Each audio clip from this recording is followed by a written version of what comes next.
Hello and welcome to the first podcast of the Non-skeptic zone. I am Atul, the host for the today's podcast, and hopefully for all the podcasts that we are going to shoot after this. The topic that we are going to discuss today is very special, at the same time very important for the future of India. NEP, New Education Policy. This policy was passed by the government in the year 2020. But the reason why we are conducting this topic today is because this policy is going to get implemented very soon, and still many students and their parents are totally unaware about this policy and the opportunities that come with this policy. And to talk about this, we have a very prestigious guest with us who is in this field for more than 40 years and also work as dean for very big universities and R&D manager for Hindustan Organic Chemicals, who holds 2 doctorates, 3 post-graduation degrees. One of them is MBA in marketing from JBMS, Dr. Pradeep Manjrekar. So without any further ado, let's begin the podcast.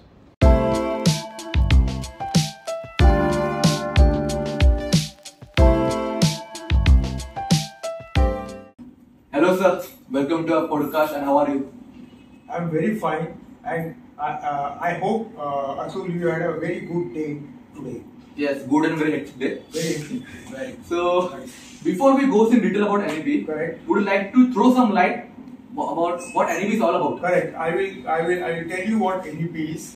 NEP is National Education Policy, and it is for putting India's school and higher education system globally.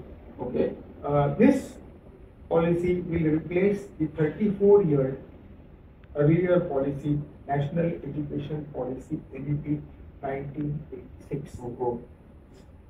Highlights of the NEP 2020 are it has a new pedagogical approach. Second, it will have emphasis on technology.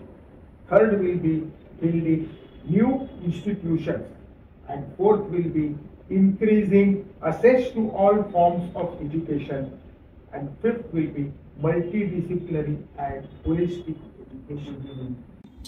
But what government actually trying?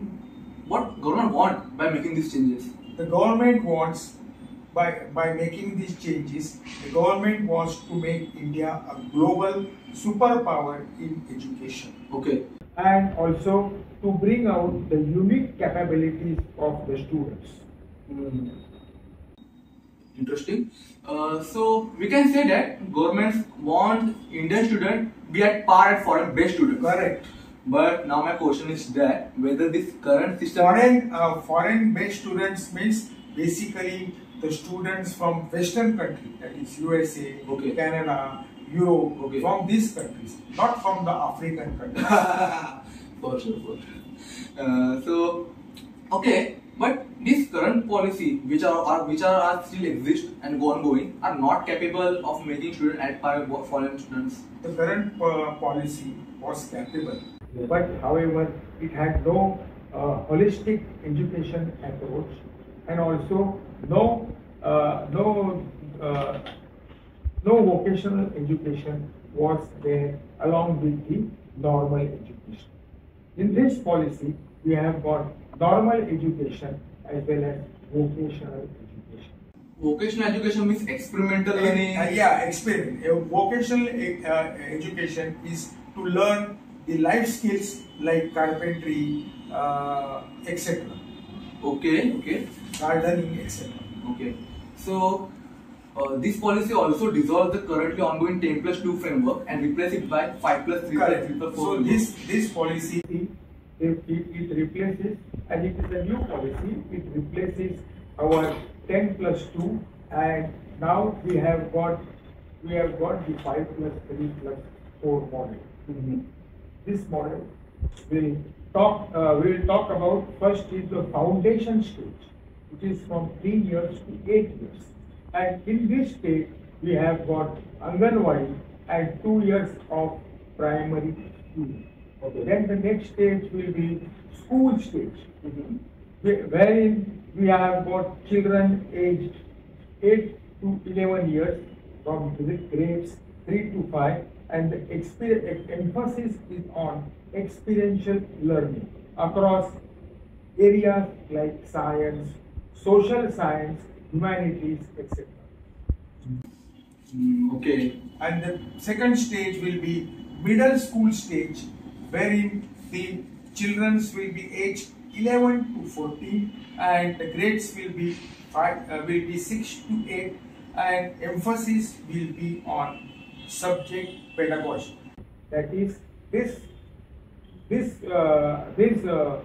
NEP 2020 discourages rote learning, which you and the others they were.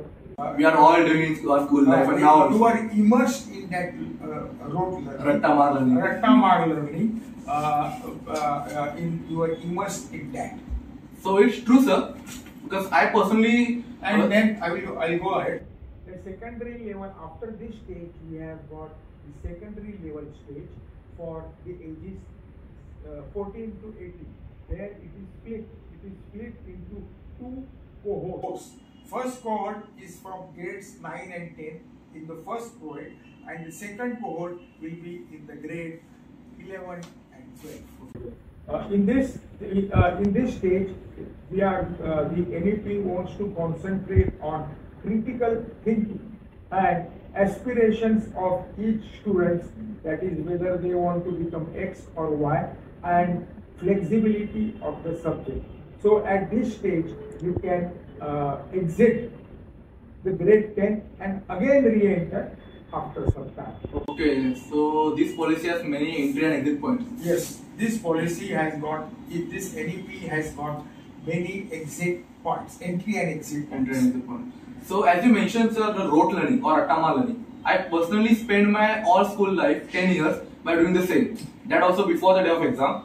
So I have zero practical knowledge till I completed SSC. So these policies are focusing more on practical knowledge. This policy focuses more on practicality because it will be integrated the normal education with vocational education plus internship with the persons who are giving this, with the experts who are giving this vocational education, and it is from grade 6 onwards, and it will equip students with skills like carpentry, pottery, etc. There is also in this NEP 10 bagless period for 6 to 8, from grade 6 to 8, and in this bagless period, the students will do internship with vocational experts. Okay. So therefore, students will do internship with people with experts in gardening, experts in plumbing, etc. And the other point is that in the earlier NEP there was no coding. Yes. In this NEP we have coding from grade 6 onwards. Okay, so they are going to get knowledge of all these fields from grade 6. Yes, they are going to get the knowledge of coding and vocational education in this NEP policy. Sir, actually I'm started to get feeling little jealous because all you are saying, because the new student going to get lot of knowledge that we are miss. I am also feeling jealous. I am also feeling jealous because I am also in your cohort. Yes. While researching on this topic, I come across two unique concepts. First one is academic bank of credit, and second one is major minor 2-degree concept. What actually this means? Credit bank is a virtual storehouse wherein the data of each student of college and universities will be stored. Certificate will be awarded after first year, diploma will be awarded after second year, and degree will be awarded after the third year. And the unique concept is that with your major degree, for example, your major degree is a science degree, there will be a minor degree. The minor degree may be video making, etc. And both the degrees you will get the certificates for both the degrees. Okay, so I can get knowledge of two different, completely different degrees. You will get the knowledge of two different areas of two different areas At the same time. at the same time. And also you mentioned that even if I complete 1 year of my undergraduation, I will get certification. You will get So the there is no concept like dropouts. There is no concept like dropout in this NEP 2020. Okay, very cool. So, it sounds very cool that you are going to get knowledge of 2 complete degree at one time. But is Indian education system have that infrastructure? They don't. At present, the infrastructure is minimum, and they have to upgrade the infrastructure to the level of NEP 2020. It will take time, but they will upgrade it. That is what the education is taking, like we think. Okay. So we can say that it may take long time to show the desired result. Yes, because India is a vast country, and it has got many pockets. In some pockets, in rural pockets, to first implement this will be difficult, but then it will be implemented without any trouble. Okay, but for increasing the infrastructure, we need money, and the government institution, I feel, don't have any money. So how can we can increase the infrastructure? Money is not there, so therefore they have to bring money either from the private sector or from out of the country, where the people, philanthropic people, they can give money for this noble cause. Okay. So once upon a time, India is considered as knowledge hub because we are the one who firstly established the universities like Takshashila and Nalanda. The students from foreigners come here and study. But what now happened is completely opposite. We are trying to go to outside the India to learn. Why did down degradation happen? The students of this country, India, are going outside because they have outside they can get superior skills, which is not at present available in this country. Also, they can make a good package. They can earn good money by going outside. So therefore, they are now going outside. And many of them, some of them are also immigrating. That is, they don't come back to India. Okay, so they get citizenship of that particular country. Are we following this? Are our education system greatly influenced by the Britishers? Yes, our education system is greatly influenced by Britishers. They ruled about India for many years, 100+ years, and they wanted to churn out clerks from the colleges. So therefore, our education system was tuned to churn out clerks from the colleges. Okay. So a dynamic policy like NEP always have some drawbacks or challenges. So what do you think? What are some major challenges of NEP? The major challenges of NEP will be one, there is a acute shortage, or there is a shortage of trained and qualified faculty, and there is also a shortage of vocational training experts. Imagine you are in Karnataka. This is another example, the challenges of NEP. Suppose if you are in Karnataka, and you are studied in the Kannada medium, and if your parents get transferred to Maharashtra, what will happen? He has to learn in Marathi medium. So that is another challenge for NEP.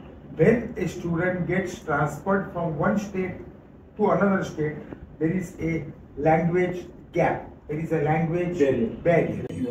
So why sir given this example is because this policy is mentioned that the students from the grade 1 to 5th are going to get education from their local language. So that's why sir mentioned that this drawback. So okay. So what I personally feel, we Indians are very resistant to changes. So what do you think? The Indian society are going to adopt this policy? The Indians are not resistant to change.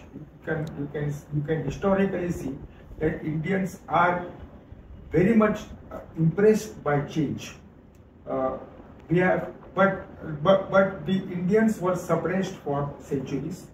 So therefore they have got that mind that whatever we will do, we will not be successful. So therefore, they were not interested in change.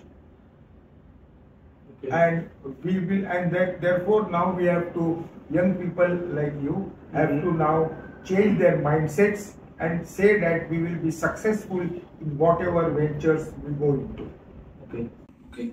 So this policy gives so much options to students. So what do you think? I feel that there is much chances that students may get confused at some point to what to choose. This is a step-by-step approach in NEP. So confusion will be there in many students because this is the first time they will be seeing such things. They are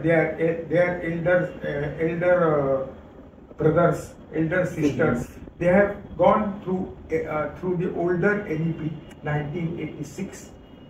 Therefore, they are looking at that in that perspective. But however, this will die down and it will be streamlined. I remember I am from the 11th standard, that is old SSC, and my others are from 10th standard, that is the new SSC. So that changeover which took place also had confusion, but after some time it was streamlined. Okay, so it may take some time. It will take some time. Okay. So, but one more question is that you are giving so much knowledge, you are bombarding so much knowledge to a 12-year-old child. Means this grade means 12 years. So, what do you think? There will be more burden on the small kid? There will be burden, but it will be a burden for the. It will be a nice burden because the kid will be more and more exposed than you or me were exposed at one time. Okay.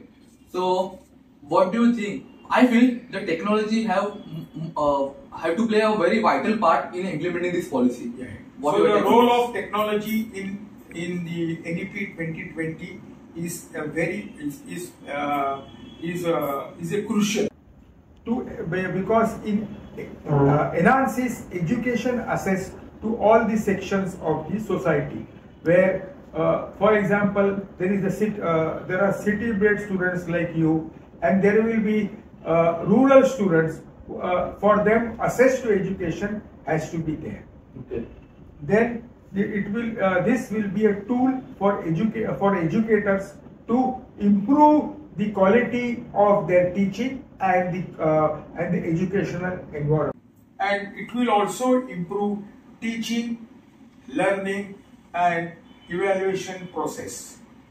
The last thing is that our libraries are old. I think in your whatever colleges you are going, you will find that old books are there, which are on the verge of extinction. So therefore, this has to change. So we will require digital libraries. Okay. Library on phone. And libraries on phone. Libraries on phone. That is what Mr. Atul is mentioning. Okay. So, what do you feel? What are role of parents? Because the parents of India knew only 2 or 3 streams: medical, engineering, or some CA. So, are they ready to make their students? The parents in India, you are right. They know only doctor is medical and engineering. But then now it is slowly changing. Now the parents are also influencing the students not to take engineering and medicine because it is already full of people. So therefore, the parents are encouraging their students, especially those parents who have gone through the education, through higher education. They are encouraging these children to go to other fields wherein there will be opportunities and where they will expect to get more and more money, and they will also be more and more influential in that field. So so it may require parent counseling also. It will require definitely parent counseling. Parent counseling is an ongoing process which many of these colleges and universities are not doing because they do not want to pay the trained counselor any high amount. They only just lift one person from the teaching and they put him in the counseling, which is not proper. He is not knowing what is counseling, and in that process the counseling process is deemed for failure. Okay. So sir, you are in this field for more than 40 years. We have seen 90s teaching, 80s teaching, and now also. What do you think? What has changes in teaching? The changes in the beginning, it was only chalk and blackboard. Now it is slowly changing to the computer and the PPTs. Okay. More technological based. More technological based, and the students are also they have also grasped this. Many people like you are also doing PPTs. Yes. You are doing PPT presentations, and there you get marks. And there also you may do good PPTs or bad PPTs, depending on your skills. Okay. So sir, the current education system not make a student employment ready. So what do you think the role of university and industry linkages in this NEP? In this NEP, it will go on. The earlier NEP 1986 also had the same philosophy with respect to institute-industry interaction. They were making little efforts in making the students industry ready. But however, the students were facing difficulties in their respective colleges also, because in that respective colleges they were not having the qualified and committed people placements for placements, and therefore it also had a deterring effect on the students with respect to placements. Okay. And I hope now that this NEP will bring some stabilizing effect with respect to the placements of students and to better industry institute interlinkages, and the students will gain gainful employment in the industries or in the companies. Okay. So this NEP also mentioned things like making student, transforming student from employment taker to employment giver. Would you like to put some line out? Employment giver means they expect the students to create some newer startups. But then to create startup, it also requires experience. It requires expertise. You cannot create a startup immediately. For example, you can create a startup immediately with respect to selling production and selling of samosa. It is easy. But to have a startup with respect to big issues, big companies, it is little bit difficult. Hence, they should be handheld by the college or the university, and the concerned people who are engaged in the startup business, young students of the age of 20, 25, they should be handheld so that those who are interested, they can start their own startups. So okay, we can overall say that this NEP is a very significant step to creating a new India. Yes, you are right. The NEP is a significant step for creating, putting India's school and higher education system competitive globally.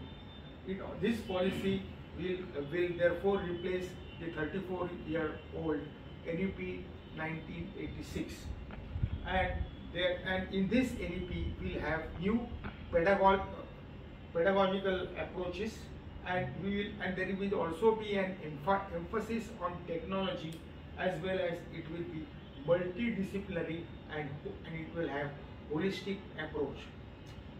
In this NEP, the earlier 10+2 will not be there, but it will be replaced by 5+3+3+4 model, and this model will be helpful to the students because there is an exit policy in this model, and afterwards there is also an entry policy in this model.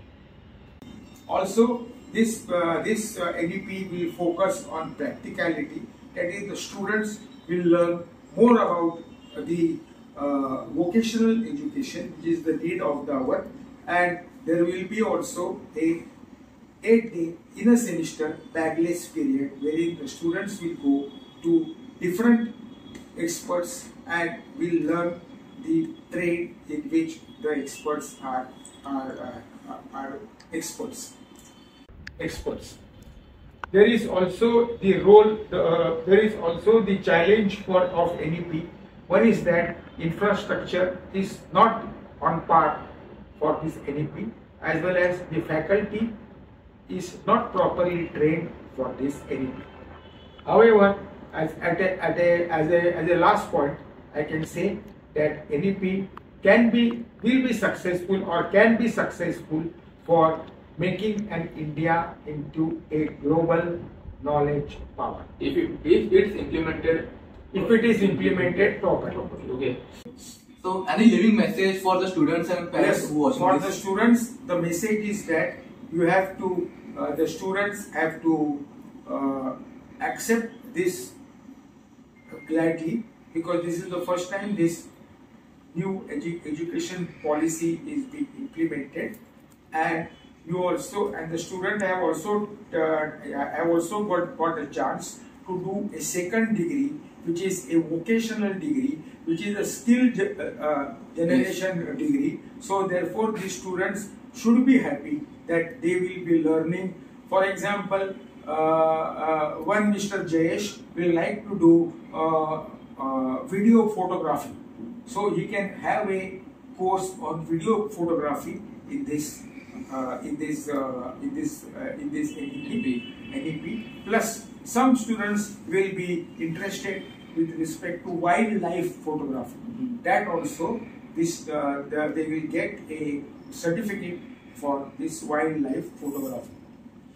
And in the end, I can say that NEP will be better for the students if they wholeheartedly follow whatever is being done in their respective colleges, and also their parents guide them to do courses other than medical and doctor. Okay, so thank you, sir, to give your precious time to us, and I hope it enlightened many students and their parents about this NEP. So, and also we hope we will do more podcasts like this in future. So thank you very much. I give my blessings so that you can do more and more podcasts. I have already given you one suggestion regarding podcast on institute in industry linkages. Sure, sir, we will do. So thank you guys for watching this. So done for a day. We surely meet. Thank you for watching this podcast. We will surely come with more interesting topics in future. Till then, do subscribe and follow us on Instagram and Spotify.